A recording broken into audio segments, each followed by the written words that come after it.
qadim Kish, bugungi Shahrisabz, ne sulolalar iz qoldirgan, ne buyuk siymolar qadam bosgan bu zaminda bir obida borki, asrlar o'tsa-da, u hanuz insoniyatni hayratga solib kelmoqda. Bu Amir Temurning buyuk orzusi, uning qudrati va bunyodkorlik tafakkurining timsoli bo'lgan Oq saroydir. 1380-1404-yillar oralig'ida qurilgan bu muhtasham saroy o'z davrida nafaqat Temuriylar davlatining siyosiy markazlaridan biri, balki Sharq me'morchiligining tengsiz durdonasi hisoblangan. Uning peshtig'i 50 metrdan ortiq balandlikka ko'tarilgan. Bir zamonlar bu yerda devonxona, maslahatxonalar, hovuzlar, ravoqli ayvonlar va hashamatli qabul marosimlari bo'lgan.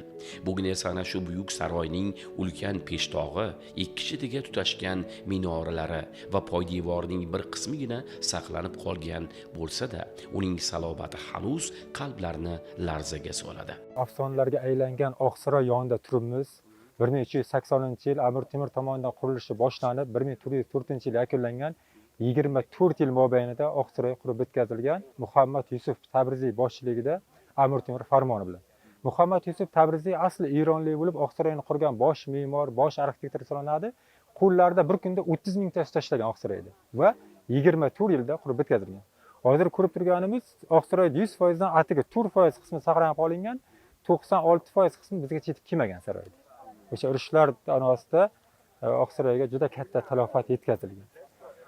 O'sha 4% qolganini o'zi ham hozirgacha butun dunyodan sayyohlarni o'ziga jalb qilib kelmoqchi. Hozirda mana 7 yoshdan 70 yoshgacha sayyohlar bu yerga kelmoqda. Oqsaroy, aynan Oqsaroyni ko'rish uchun. Chunki o'z davrida shu darajada bahobatli saroy ediki, 7 iqlimda bundan-da ulkan saroy yo'q edi deydi. O'sha davr tarixchilari yozadiki, Ispaniya elchisi Deganzas Klavioxon Amir Temur 1403-yil aynan Oqsaroyda kutoladi. Ispaniya elchisi Klavioxon o'zini Samarqandga sayohat kundaligida Oqsaroy haqida juda ham chiroyli ma'lumotlar berib borgan, qanday holatdaligi, o'sha har bir qadamma-qadam o'sha hattoki saroy bog'lari ham shu darajada o'rganilgan.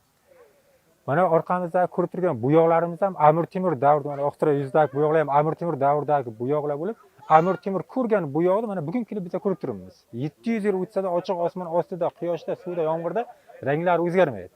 Amir Temur davrida qanday bo'lsa, o'shanday asl original holatda saqlangan. Hozirgacha qo'l tekizilmagan asl original holatda. Hozirgacha buyoqlarni o'rganish uchun chetdan o'sha Yevropadan, Gollandiya, boshqa davlatlardan buni buyog'ini o'rganish uchun tarixchi olimlar kelyapti, lekin haligacha buyog'ini 1% ham tarkibi topilmagan. Buni buyog'ini tarkibida nima ishlatilgan? Nima uchun bu buyog'i yomg'irda, suvda, shamolda 700 yildan beri bizgacha yetib kelmoqda? Mana bu ham haligacha sirligicha saqlanib kelmoqda. Ko'pchiliklar savol beradi, mana Oqsaroy g'ishtlari orasida o'sha davrda g'isht bo'lganmi, pishig'ish bo'lganmi yoki o'sha g'ishtlar orasida qanday loy ishlatilgan, betonmi degan savollarni beradi. O'sha Amir Temur davrida g'isht bo'lgan, 20 ga 40 musulmon g'ishti bo'lgan va 20 ga 40 musulmon g'ishti Oqsaroyda ishlatilgan. Hattoki g'ishtning tarkibida qanday elementlar, o'sha g'ishtni o'rganilganda shisha simon, ohak simon moddalar topilgan, lekin 100% haligacha bizgacha hattoki tuprog'i qayerdan olinganligi ham noma'lum. G'ishtlar qayerda pishitilgan, nima uchun bu 700 yildan beri umalanib ketmaydi, parchalanmaydi. Hozirgacha tarixda noma'lum hattoki g'ishtlari. Endi loyiha haqida to'xtaladigan bo'lsak, o'sha Oqsaroy yuziga ham e'tibor bersak, loyilari juda qalin. Loyining tarkibida tuya suti ishlatilganligi, guruch suvi ishlatilganligi, ayni bu o'sha Buyuk Xitoy devorida ham aynan guruch suvi ishlatilganligi aniqlangan. Bu Oqsaroy loyida ham aniqlangan. Bundan ko'rinadiki, loyining 30% elementi aniqlangan. 70% qorong'u, toshdan da betondan da mustahkam bo'lib, o'sha davr tarixchilari aytadiki, Amir Temurning oldiga tosh bilan loy topganda ma'lum darajada tosh parchalandi, lekin loy parchalanmadi deydi. Mana Oqsaroy yuzida hozirda mana mozaika, mayolikalar birinchi yerda pishtirilgan, o'sha bo'yoqlari yerda qilinib, keyin ustida yopishtirilgan. Bu ustida bo'yalmagan, o'sha keyin birinchi yerda yopishtirilib, keyin ustida bu qotirilgan. Hozirgacha texnika ojiz, bu qanday qilingan, qanday bu yo'nalishga olib kelingan, o'sha davrda texnika bo'lmagan. Lekin o'sha texnika qiladigan ishlarni bu Oqsaroy yuzida ishlatilgan. Qanday qilingan hozirgacha ko'p qismlari haligacha o'rganilmoqda olimlarimiz tomonidan ma'lum. Va aynan ana shu qismlar sayyohlarni o'ziga jalb etadi. Mana bu yerga keladigan sayyohlar Oqsaroyda oldida 2-3 soat soatlab Oqsaroyga termilib turgan holatlarni ham ko'ramiz. Bu yerdagi har bir belgi, har bir bo'yoq alohida tarix haqida so'zlaydi. Oqsaroy yuzidagi har bir belgilar o'z-o'zidan qo'yilgan emas. Shu darajada Oqsaroyning o'zi mukammal. Chunki o'z davrida shu darajada afsonaga aylangan ediki, Oqsaroyni ko'rish uchun 7 yoshdan 70 yoshgacha aholi o'sha buni ko'rish kerak. Chunki bu o'z davrida shu darajada afsonalangan, tarixlarda yozilgan o'sha Amir Temur yer sharida bundan da ulkan saroy bo'lmagan o'rta asrlarda. Buni mahobati, buni go'zalligi, naqshlari o'sha davrda haqiqiy asl original o'sha 700 yillik tarixni mana bugun kelib ko'rib turibmiz. 700 yillik tarixni gavdalantirib bermoqda Oqsaroy yuzidagi naqsh, belgi, bo'yoqlar o'sha davrda o'sha davrga singib ketamiz. Kelayotgan sayyohlar ham o'sha davrga tushishni xohlaydi. Shuning uchun ham aynan sayyohlarni jalb qiladigan narsa Oqsaroy yuzidagi saroyda mahobati. Agar bizagacha Oqsaroy 100% asl original holatda yetib kelganda edi, dunyoni yangi 7 muzeyasiga kirardi. Buni oldida Hindistondagi Toj Mahal ham hech narsa bo'lmasdi deydi tarixchilar. Insonning qo'li bilan Oqsaroy xaroba holatiga keltirilgan. Lekin agar Oqsaroy bizagacha asl original holatda kelganda edi, bunday saroy yer sharida qayta qurilmaydi. Tarixchilar shunday deydi. Oqsaroy Amir Temur davrida qurildi. Amir Temurdan oldin ham, Amir Temurdan keyin ham bu saroy qayta qurilmaydi deydi tarixchilar. Shunda endi tarix beradiki, shu darajada mahobatli Amir Temur 22 ta davlatdan eng kuchli ustalarni olib kelinganligi, ayniqsa bu yerda xorazmlik ustalar ishlaganligi, Eronlik ustalar ishlaganligi shu darajada Oqsaroyning mukammalligini keltiradi. Bu yerda hech qanday Oqsaroyda qul ishlatilmagan. Ko'pchilik mana tarixni bilmaganlar aytadiki, Oqsaroyda qul ishlatilgan. Yo'q, Oqsaroyda qul ishlatilmagan. Oqsaroyda o'z usta o'sha ishini ustalari ishlagan, o'sha davrda eng kuchli ustalar ishlagan. Har bir elementiga alohida e'tibor berilgan Oqsaroyda. Har bir belgi, bo'yoqlar Amir Temur farmoni bilan qilingan. Oqsaroy yuzida 18 metr uzunlikda kufiy xatida podshoh Allohning yerdagi soyasidir. Nastaliq va sulh xatida jamiki yer osmon Allohnikidir. Mulk sultonniki, sulton Allohniki degan so'zlarni ko'rishimiz mumkin Oqsaroy yuzida. Shu darajada mukammal. Shu Oqsaroy yuzida sulh, kufiy, nastaliq xatida oyatlar va suralar, o'sha davr Amir Temur o'zining so'zlari juda ham chiroyli shaklda yozilgan. Tarixiy manbalarda yozilishicha, saroy qurilishiga Xorazmdan keltirilgan mohir ustalar, mahalliy hunarmandlar va boshqa yurtlardan kelgan me'morlar jalb etilgan. Ispaniya elchisi Rui Gonzales 1404-yilda bu saroyni ko'rib, uning nihoyatda go'zal va hayratomuz ekanini yozib qoldirgan. Oqsaroy devorlaridagi feruzarang koshinlar, kufiy va sulh xatlari, islomiy va grek naqshlarning o'zaro uyg'unligi binoga sehrli jilo bag'ishlagan. Ayniqsa oy nurida koshinlar oqish tusda tovlanib ko'ringani uchun xalq uni Oq saroy deb atagan. Mana Oqsaroyda saqlanib qolinishi. Mana hozir ko'rib turibmiz, mana bu Oqsaroy mana bu holatda. Bu mana 1500-yil Shayboniylar bostirib kirgandagi o'shandagi Oqsaroy tarixi yo'q. Mana bizgacha o'sha davr 1707-yilda Buxoro amiri Ubaydullohxon aynan shu yerda 1707-yilda toj kiyish marosimi o'tkazilganligi haqida bizda tarixiy fakt bor. Bundan ko'rinadiki, o'sha 1707-yilda Oqsaroyning peshtoqi o'sha qo'shilish qismida toj kiygan deb keltiradi. Bundan ko'rinadiki, o'sha 1707-yilda bu peshtoq turgan, asl original holatda turgan. Bobur 1500-yil Zahid Muhammad Bobur kelganda ham 1500-yil asl original holatda ko'rgan Oqsaroyni. 1500-yildan keyingi tarix bizga yetib kelmagan. Va aynan o'sha davrda e'tiborsizlik, ko'p yog'ingarchilik, yer qimirlashlari, tabiiy ofatlar, urushlar Oqsaroyni mana bu holatga keltirgan. Lekin mana bu holatgacha kelgani o'zi bir mo'jiza. Chunki Oqsaroyda mana bu holatda bizgacha saqlanib qolgani o'zi mo'jiza.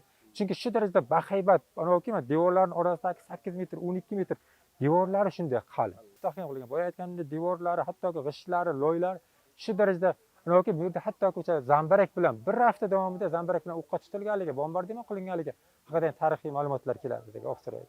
Baribir o'sha yillar davomida bu Oqsaroyga salbiy ta'sirini ko'rsatgan.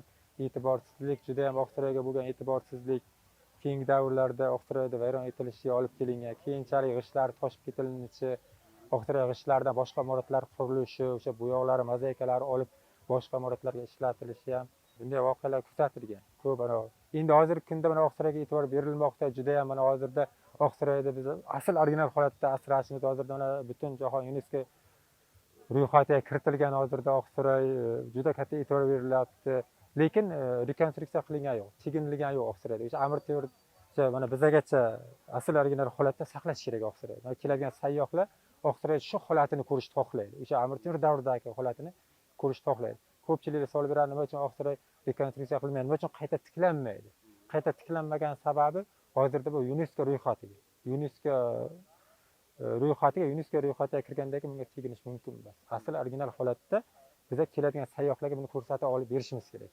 Buni o'sha asl original holatda tarixni yetkazib berishimiz kerak. Yoshlarimiz, bizdan keyingi avlodlar ko'rsin, o'sha bobolarimiz qanday kuch qudratga egaligini bilsin. O'sha Amir Temurni kecha ham Amir Temurda o'zining so'zlari borki, agar bizning kuch qudratimizga shubha qilsang, biz qurgan binolarga boq.